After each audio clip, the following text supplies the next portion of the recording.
I am not a cult leader. I was called a doomist cult hero by Michael Mann and 2 other authors in the Washington Post several months ago. And I pointed out as a joke that I'm a doomist cult superhero, not a doomist cult hero, but it was a joke. I am not a cult leader. I don't have a cult. Let's go to some definitions, as I frequently do. I know those of you who don't pursue evidence, who aren't interested in evidence, like Michael Mann, for example, want nothing to hear about this, about the actual evidence, but I'm actually going to use the words as they're defined in such obscure sources as the Merriam-Webster Online Dictionary. Definition of cult: a religion regarded as unorthodox or spurious, also its body of adherence to the voodoo, its body of adherents, including the voodoo cult or a satanic cult. That's the first definition. Second definition: great devotion to a person, idea, object, movement, or work. Criticizing how the media promotes the cult of celebrity especially. Such devotion regarded as a literary or intellectual fad.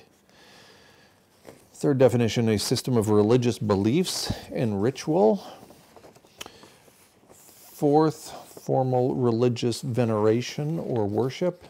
Fifth, a system for the cure of disease based on dogma set forth by its promulgator, such as health cults. Okay, so those are all fairly similar to each other, so just let's take the first definition: a religion regarded as unorthodox or spurious. I am profoundly anti-religion. I'm profoundly anti-theist.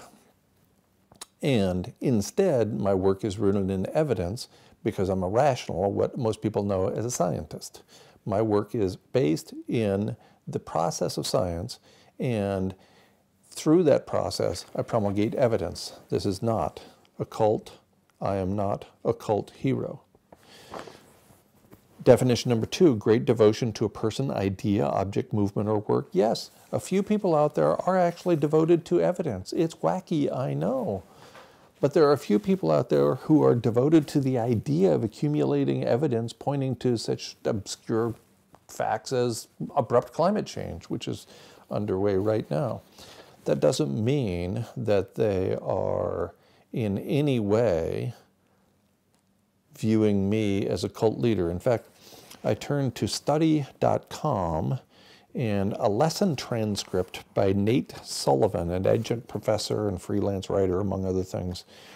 And in this article, Nate Sullivan points out that the characteristics of cult leaders, under the headline Cult Leader Characteristics, include cult groups often have a dynamic leader, and I'm quoting here, I'm actually reading from the article.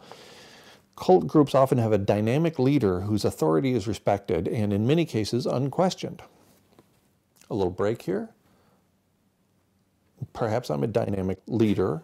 Perhaps my authority is respected, but I certainly am not unquestioned. I am questioned routinely, and I encourage people, by encouraging the following of scientific principles, to ask questions and to pursue the questioning nature of intellectual curiosity, which we humans, at least a few of us, seem to have.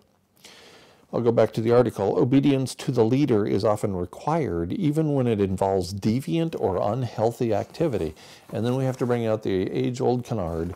For example, a cult leader might require that all female members be required to have sex with him.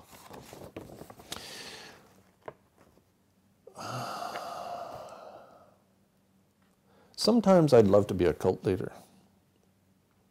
If it included people sending me money, sending me various indications of their devotion, promising to have sex with me because I'm the cult leader. But so far, none of that is happening. And by the way, my sex life is just fine. I am not a cult leader. I don't require anybody to do anything on my behalf. I am open to contrary views. In fact, I stated from the beginning of my research on abrupt climate change that I would love to see evidence to the contrary.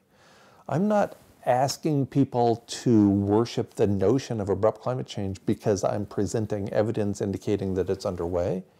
Quite the opposite. I've been looking for a way out of this particular predicament. I think there's not a way out of this particular predicament, but I'm certainly not going to insist that everybody agree with me or agree with the evidence. Oh my goodness, in a culture almost completely overwhelmed by celebrity instead of by evidence, I would never expect to see that. At the edge of extinction, only love remains.